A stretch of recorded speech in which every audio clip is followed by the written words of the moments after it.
அன்பானவர்களே, அன்பு வணக்கங்கள். உங்கள் உள்ளே பலவிதமான சக்திகள் இருக்கிறது. அந்த சக்திகளை ஒன்று வெளிப்படுத்தி வாழ்விலே பல்வேறு காரியங்களை, செயல்களை சாதிக்கலாம், வெற்றிகள் பெறலாம், சாதனைகள் படைக்கலாம், வசதியான, சந்தோஷமான, அன்பான வாழ்க்கையை வாழலாம். சில சக்திகளை நாம் அதிகரித்துக் கொள்ள பயிற்சிகள் எடுக்கணும். முதல்ல நமக்குள்ள என்ன விதமான சக்திகள் இருக்குதுன்னே தெரியல பல பேருக்கு. ஆனால்தான் வாழ்க்கையில துன்பங்களையும் கஷ்டங்களையும், அமைதி இல்லாத, நிம்மதி இல்லாத வாழ்வை வாழ்பவர்களாக இருக்கிறார்கள்.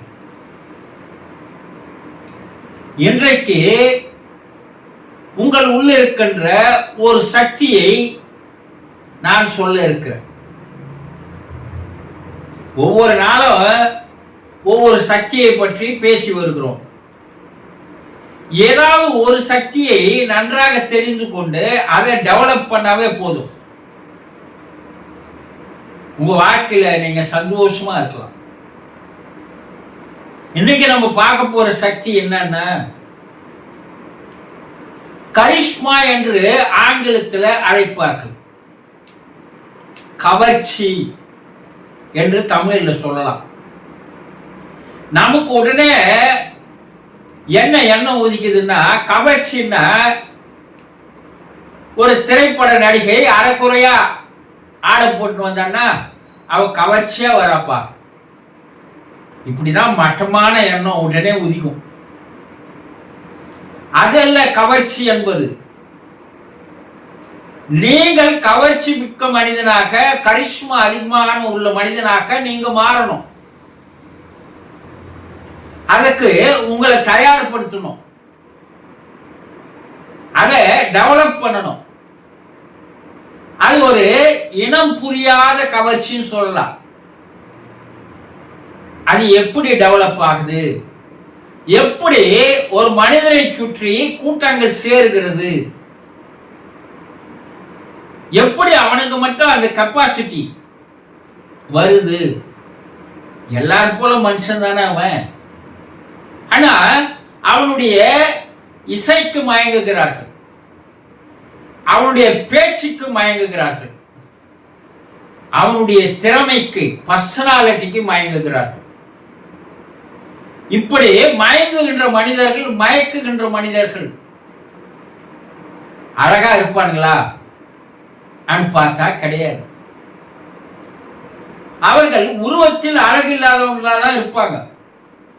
நம்ம என்ன பார்க்கிறோம், கவர்ச்சினாவே அழகா இருக்கிறவங்களை பார்த்தாதான் கவர்ச்சியா இருக்கிறாங்க நம்ம நினைக்கிறோம். இன்றைய ஹீரோயின் எல்லாம் கவர்ச்சியா இருப்பாங்க. ஆனா ஒரு 4-5 வருடத்திற்கு அப்பால் அந்த கவர்ச்சி தன்மை போய்விடும். இது போலியான கவர்ச்சி. இது அலங்காரத்தால் வருகின்ற கவர்ச்சிகள். அகத்தால் வரக்கூடிய கவர்ச்சியா இருக்கணும். அதுதான் வாழ்வு முழுவதும் நிரந்தரமா நிற்கும். அப்படி அகத்தில் வருகின்ற கவர்ச்சி தான் அவர்களை ஒரு காந்த மனிதனாக மாற்றுகிறது. அவனை சுற்றி பல்வேறு மக்களை அந்த காந்த சக்தியானது ஈர்க்கிறது, இழுக்கிறது. அப்படி கவர்ச்சியாக இருக்கின்ற அந்த கரிஷ்மா என்று சொல்லக்கூடிய அந்த சக்தியானது உங்களுக்குள்ளேயே இருக்கு. நான் அழகா இல்லையே, அதனால என்னை சுத்தி 10 பேர் வரலையே, நான் மற்றவங்களை அட்ராக்ட் பண்ண முடியலையே, மற்றவங்களை என் பக்கம் திசை திருப்ப முடியலையே, இப்படி உங்களுக்குள்ள நீங்களே ஒரு தாழ்வு மனப்பான்மையை வளர்த்துக் கொள்றீங்க இல்லையா? அட, என்னை சுத்தி 10 பேர் வர மாட்டாங்க. உனக்குள்ள அந்த சக்தி இருக்கு, நீ அதை டெவலப் பண்ணல. நீ ஒரு இரும்பா இருக்கிற, நீ என்ன பண்ணணும், அதை தகரமா இருக்கிற நீ தங்கமா மாறணும். ஒரு ரசவாதம் உனக்குள்ளேயே நடக்கணும். அது எப்படி முடியுங்க? முடியும். இந்த உலகத்தில் முடித்து காட்டியவர்கள் எண்ணற்ற பேர்கள் இருக்கிறார்கள். அந்த எண்ணற்ற பேர்கள்.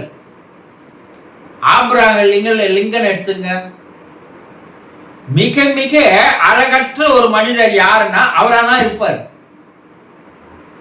அந்த முகம் நல்லா இருக்காது, உடம்பு ஒரு ஸ்ட்ரக்சர் இருக்காது, ஒரு அழகு இருக்காதுன்னு சொல்லுவாங்க அவரை.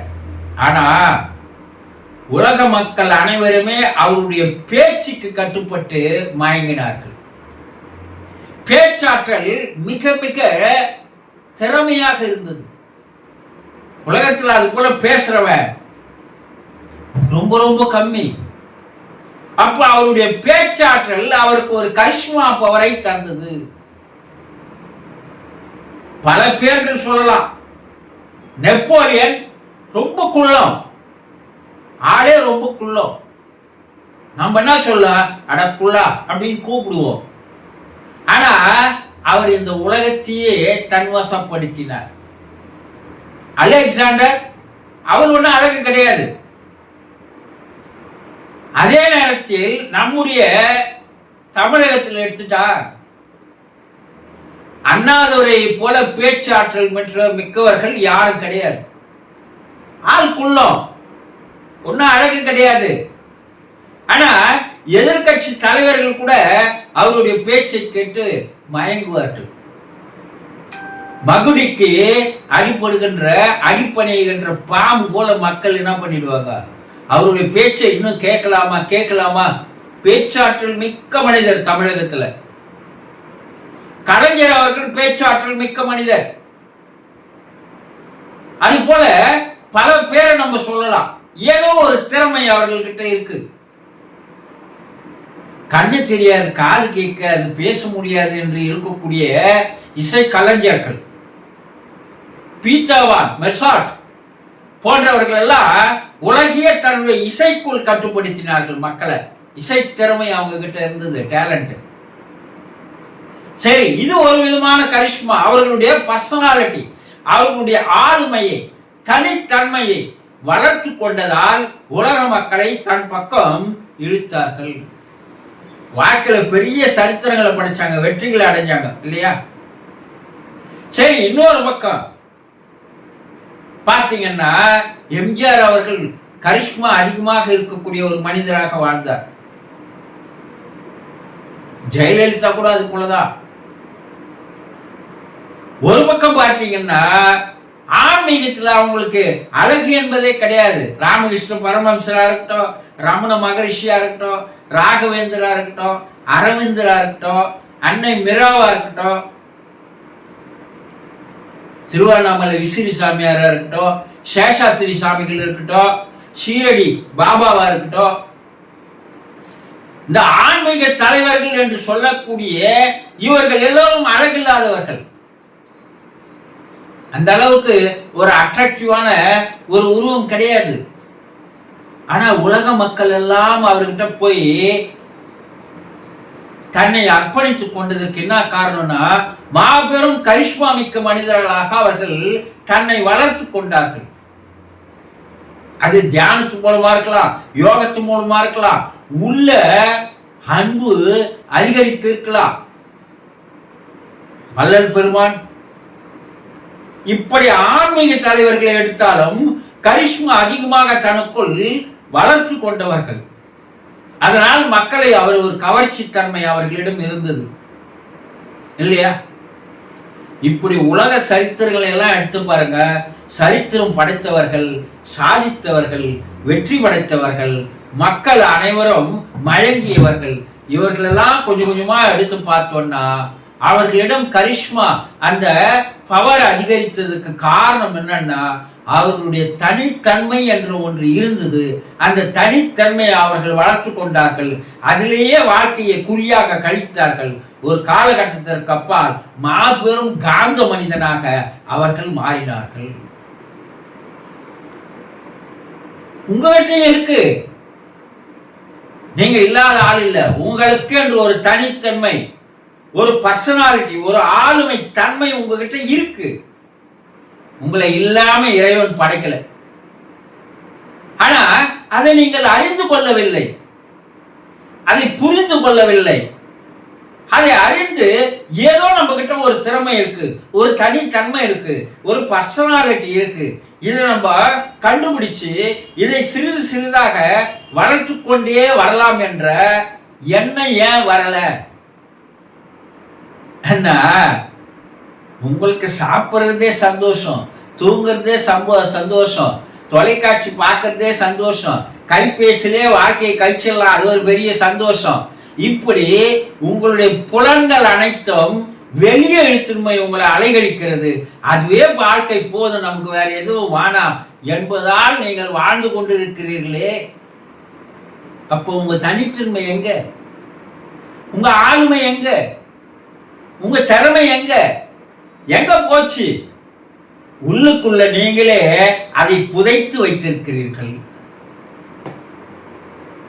அப்போ யார் ஒருவர் அதை மட்டும் வளர்ப்பதற்கு உண்டான முயற்சியில் ஈடுபட்டார்களோ, வாழ்க்கையை அதற்காக அர்ப்பணித்தார்களோ, அவர்கள் எல்லாம் வெற்றியாளர்களாக, சாதனையாளர்களாக, மக்கள் மனதிலே இந்த உலகம் உள்ள வரைக்கும் அவர்களுடைய மனதிலே அரியாசனம் போட்டு அமர்ந்தவர்களாக.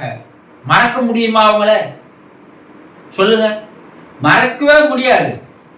அப்படி வாழ்ந்தவர்கள் எண்ணற்றோர் இருக்கும்போது அவர்கள் சரித்திரம் படிக்கிறோம், அவங்களுக்கு பார்க்குறோம், அவங்கள தொலைக்காட்சியில பார்க்குறோம், புத்தகத்துல பார்க்குறோம், எல்லாம் பார்க்குறீங்க.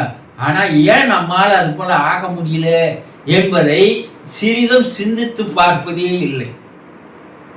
உங்களுக்குள்ள ஒரு ஆளுமை இருக்கு, உங்களுக்குள்ள ஒரு திறமை இருக்கு, ஒரு பேச்சாற்றல் இருக்கு, ஒரு இசை ஆற்றல் இருக்கு, ஒரு கவிதை ஆற்றல் இருக்கு, ஏதோ ஒண்ணு இருக்கு. தாமஸ் ஆல்வா எடிசன் கண்டுபிடிப்பதற்குண்டான ஆற்றல் இருந்தது இல்லையா? அப்போ உங்களுக்குள்ள இருக்கிற ஆற்றல் என்ன, திறமை என்ன என்பதை தெரிந்து கொண்டு அதை நீங்கள் வளர்க்க ஆரம்பித்தால் உங்களிடையும் அந்த கரிஷ்மா அதிகரிக்க ஆரம்பிக்கும், கவர்ச்சி அதிகரிக்க ஆரம்பிக்கும். நீங்கள் வாழ்விலே ஒரு சாதனையாளராக, ஒரு வெற்றியாளராக, ஒரு மகிழ்ச்சியான மனிதராக வாழ முடியும் என்பதை புரிந்து கொள்ளுங்கள். சந்தோஷம்.